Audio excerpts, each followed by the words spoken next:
Good morning students. आज हम पढ़ेंगे शब्द रूप नदी। इकारांत स्त्रीलिंगम। इकारांत क्यों कहा जाता है? सबसे पहले इसके विषय में जाने सभी बच्चों। जैसे कि आपको नदी में बड़ी ई की मात्रा दिखाई दे रही होगी, है ना? तो ये बड़ी ई की मात्रा है, इसलिए इसे कहा जाता है इकारांत। स्त्रीलिंग शब्द है, इसलिए स्त्रीलिंगम। इकारांत स्त्रीलिंगम।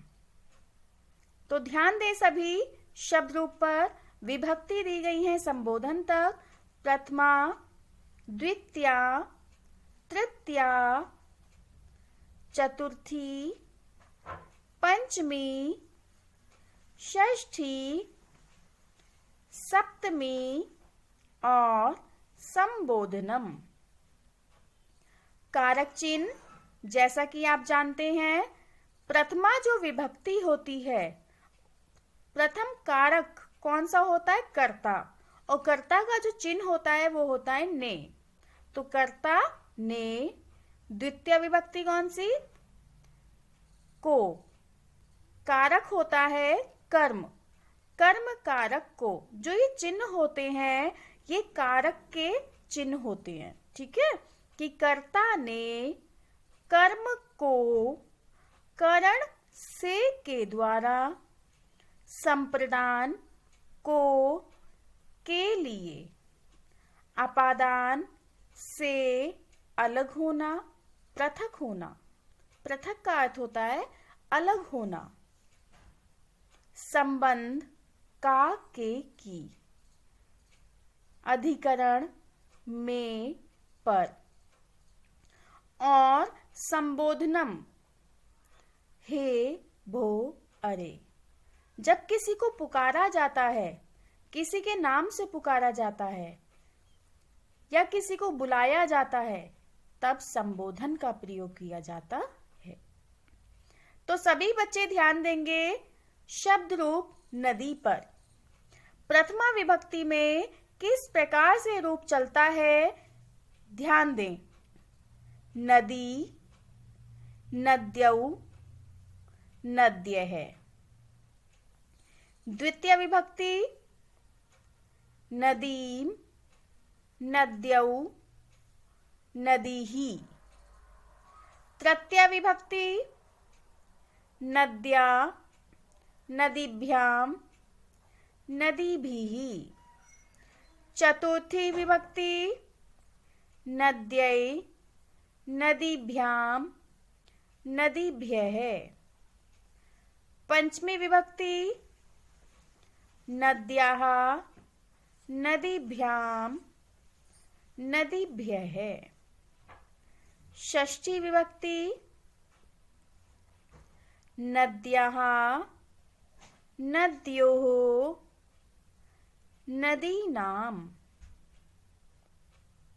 सप्तमी विभक्ति नद्याम, नद्योः, नदीषु।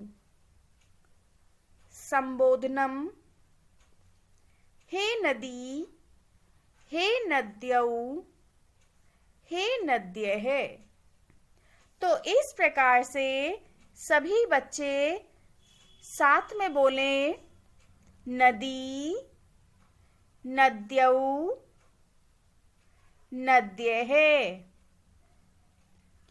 नदीम, नद्यौ, नदीः। नद्या, नदीभ्याम, नदीभिः। नद्यै, नदीभ्याम, नदीभिः। नद्याः, नदीभ्याम, नदीभ्यः। नद्याः,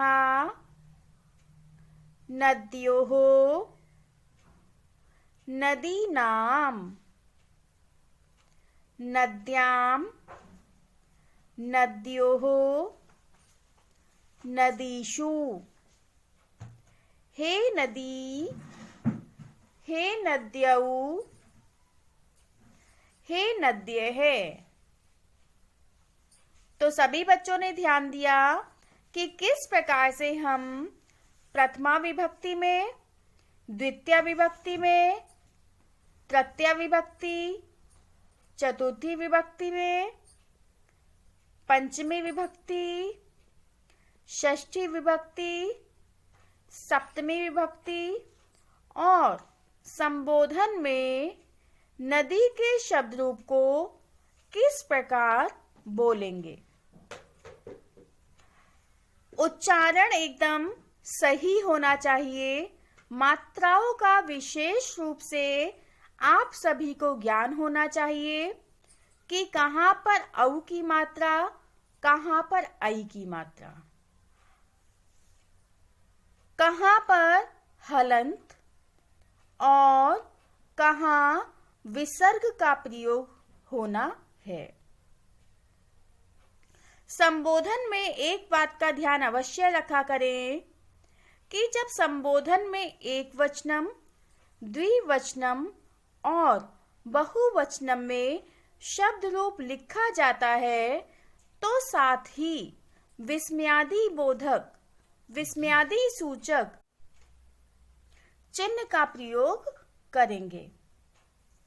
तो इस बात का अवश्य ध्यान रखा करें सभी बच्चे कि आपको कौन सी मात्रा कहाँ पर लगानी है।